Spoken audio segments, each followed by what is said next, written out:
Hello friends, welcome back to मेरा template. दोस्तों, licence क्या होता है?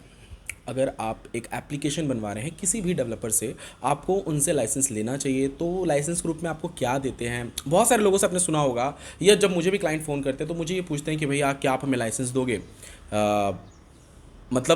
एक उनके दिमाग में रहता है कि सिंपल सीधी बात है, जब आप किसी दुकान से कुछ सामान खरीदते हो तो वो आपको एक बिल देता है ताकि भविष्य में उसको कुछ प्रॉब्लम आए तो वो आपके पास आ सके। ठीक है। वैसे ही जब आप किसी डेवलपर से ऐप बनवाते हैं, तो किसी भी डेवलपर से अगर आप ऑनलाइन बनवा रहे हैं तो कहीं ना कहीं वो आपको कुछ प्रोवाइड, ऐसे कैसे पता चलेगा कि वो एप्लीकेशन आपका है? ठीक है, भविष्य में अगर कुछ प्रॉब्लम हुआ तो आप उसे कांटेक्ट कैसे करोगे? ठीक है। तो लाइसेंस क्या होता है, या ऑनलाइन अगर आप ऐप बनवाते हैं तो डेवलपर आपको क्या प्रोवाइड करता है, क्या करना चाहिए, अगर वो नहीं कर रहा है तो आपको उससे क्या, बहुत सारी चीज़ें इसमें कंडीशंस रहते हैं। थोड़ा मैं आपको अच्छे से समझाता हूँ, क्योंकि मुझे पता है मेरे जितने भी सब्सक्राइबर हैं सब एप्लीकेशन से रिलेटेड नॉलेज लेना चाहते हैं। तो अगर वो कहीं ना कहीं अगर एप्लीकेशन किसी भी डेवलपर से बनवा रहे हैं तो उनको क्या डेवलपर से लेना चाहिए? ठीक है। देखिए, मैं मेरा पर्सनल सजेशन आपको देता हूँ और मैं जो करता हूँ मेरे क्लाइंट्स के साथ।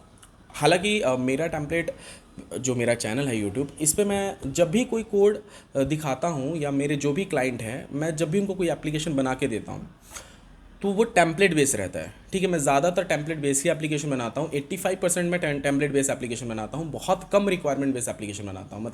लोगों को, अगर जो मेरे यूज़र हैं वो कुछ मुझसे अलग कुछ बनवाते हैं एप्लीकेशन जिसका कोड नहीं है मेरे पास, तो मैं वो ज़्यादा ऑर्डर लेता नहीं हूँ, क्योंकि मेरे पास अभी डेवलपिंग की टीम भी नहीं है और मेरे पास उतना टाइम भी नहीं रहता। ऑलरेडी मैं टेम्पलेट्स के जो एप्लीकेशन रहते हैं उसमें बहुत ज़्यादा बिजी रहता हूँ। ठीक है। तो इसलिए मैं वो नहीं लेता। मैं ज़्यादातर जो मेरे पास ऑलरेडी कोड है, क्योंकि उसमें क्या रहता है, मुझे कॉपी करना है ज़्यादा, मुझे टाइम उसमें नहीं लगाना पड़ता है। अगर एक एप्लीकेशन मुझे बनाना है तो बहुत ज़्यादा समय नहीं लगता है। मेरे पास कोड पड़ा हुआ है, सोर्स कोड, तो मैं वो कॉपी कर लेता हूँ नेक्स्ट प्रोजेक्ट के लिए, लेकिन सेम नहीं देता उसमें। एप्लीकेशन का नेम, लोगो, एप्लीकेशन यूआरएल, पैकेज आईडी, उसका कंप्लीट यूआई थीम ही चेंज कर देता हूँ मैं। ठीक है। तो उस तरह करके मेरे जो भी क्लाइंट्स रहते हैं उनको मैं इस तरह करके प्रोवाइड करता हूँ। टेम्पलेट वैसा सब यही करते हैं। ठीक है, क्योंकि कम रेट में आपको मिलता है ये।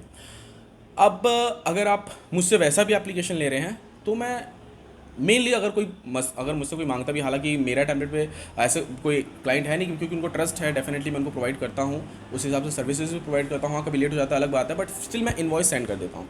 अगर कोई मुझसे मांगता है तो मैं इन्वॉइस ही देता हूँ। ठीक है। अच्छा, अगर दूसरे डेवलपर से आप ले रहे हैं, उनसे क्या लेना चाहिए आपको? अगर टेम्पलेट बेस नहीं है तो आप उनसे सोर्स कोड पूरा ले लीजिए।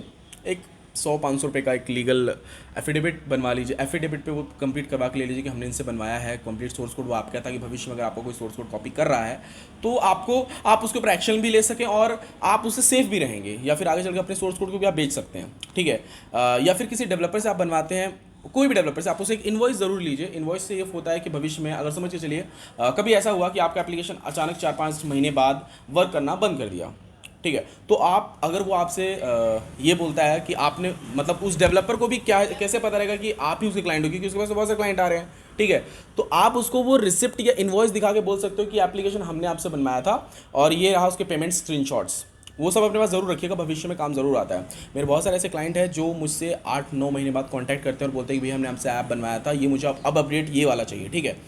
तो उस टाइम मैं उनको एक ही चीज़ पूछता हूँ कि आपने मुझे पेमेंट किया था उस टाइम, उसका स्क्रीनशॉट चाहिए, और आपको जो मैंने एपीके दिया था, एडमिन पैनल दिया था, वो भी मुझे सेंड कीजिए। ठीक है। तो जब भी आप डेवलपर से कुछ भी लेते हैं, एडमिन पैनल, वेबसाइट, लिंक देते हैं, वो जो भी उनसे लेते हैं वो सारा संभाल के रखिए। भविष्य में अगर आपको कभी अपडेट करवाना हुआ एप्लीकेशन तो उस टाइम ज़रूर काम आता है। ठीक है। और डेवलपर से इन्वॉइस ज़रूर लीजिए, कि आजकल देखिए डिजिटल ज़माना है, इन्वॉइस तो क्या डिजिटल ही बन जाता है, कोई बड़ी बात नहीं है। ठीक है। इन्वॉइस ले ली ताकि आपके पास भी प्रूफ रहेगा, उनको भी जब भविष्य में आपको जब अपडेट करवाना होगा तो आप उनको भेज सकते हैं। वो इन्वॉइस जो रहता है आप उनको भेज सकते हैं, बोल सकते हैं कि आपकी तरफ से मुझे आया था और ये मैंने आपसे ऐप बनवाया है, प्रूफ है मेरे पास, और मुझे जो अपडेट चाहिए आप मुझे करके दीजिए। ठीक है। अगर आप टेम्पलेट बेस बनवा रहे हैं, या फिर अगर आप कोड खरीद रहे हैं, कोड कन्वेंस से अगर आपने कोड खरीदा तो वहाँ पे खुद आपको परचेस कोड मिल जाता है। ठीक है। कहीं ना कहीं आपके दिमाग में ये भी रहता है कि वही एक लाइसेंस रहता है हमारा, ये कह सकते हैं वो रेगुलर लाइसेंस रहता है। अगर आप कोड कन्वेंस से कोड खरीदते हैं तो वहाँ पर रेगुलर लाइसेंस आपको प्रोवाइड होता है, कि परचेस कोड आपको मिल जाता है कि वहाँ से आपने खरीदा है। ठीक है। और वो कभी भी आपको काम आता है। देखिए, होता क्या है ना, बहुत सारे कुछ सॉफ्टवेयर कंपनीज ऐसी भी हैं कि आपने रेगुलर लाइसेंस खरीदा है कोड कन्वेंस से और आपने प्ले स्टोर पर डाला, लेकिन वो लोग समटाइम्स स्ट्राइक दे देते हैं, बोलते हैं कि हमारा कोड यूज़ कर रहा अगला, तो आपका एप्लीकेशन सस्पेंड हो जाता है, प्ले स्टोर से रिमूव भी हो जाता है। तो आप वो रेगुलर लाइसेंस दिखा के अपने प्ले स्टोर पे वो एप्लीकेशन वापस से पब्लिश कर सकते हैं।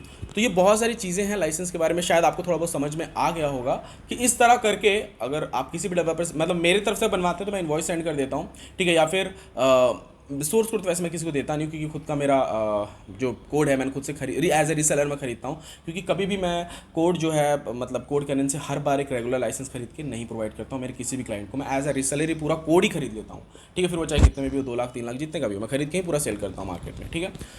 तो मैं इनवॉइस सेंड करता हूँ। अगर आप किसी डेवलपर को दे रहे हैं, कोड खरीद के दे रहे हैं, तो आपके पास वो परचेस कोड होना चाहिए, और जब उनको देते हैं तो पेमेंट के स्क्रीनशॉट जरूर रखिए और उनसे इनवॉइस ले लीजिए। इससे भविष्य में आप सेफ रहेंगे, कभी भी सेफ रहेंगे, ठीक है। आई होप आपको शायद ये वीडियो पसंद आया हो, लाइसेंस को लेकर आपको कुछ कन्फ्यूजन दूर हुई हो। अब दिमाग में अगर आपके ऐसा आ गया है कि लाइसेंस लाइक अब कोई दुकान वगैरह कोई शॉप खोलता है उस टाइप का लाइसेंस, बहुत सारी चीज़ें उस टाइप का लाइसेंस नहीं होता। ये छोटी मोटी चीज़ें मैंने आपको बताई, यही सब जरूरी होती है, ये सब ऑनलाइन काम है। इसमें ऑलमोस्ट आप ये समझ के चलिए कि आप एक फ्रीलांसर से काम करवा रहे हैं। अगर आप मुझसे भी काम करवा रहे हैं तो आप ऐसा समझ के चलिए मतलब दिमाग में कि आप एक किसी फ्रीलांसर से काम करवा रहे हैं। तो वैसे दिमाग में समझ के चलें कि अगर आप सोचें किसी बड़ी कंपनी से करवा रहे हैं, वहाँ से क्या मुझे मिलना चाहिए, ऐसा आप बिल्कुल दिमाग में आप मत रखिए। बिल्कुल आप कोई भी ऐप बनवा सकते हैं, लाइसेंस के तौर पे आपको इनवॉइस सेंड कर दी जाती है। ओके फ्रेंड्स, मिलते हैं नेक्स्ट वीडियो में। अगर आपको वीडियो पसंद आए तो लाइक ज़रूर कर दीजिएगा। थैंक यू दोस्तों।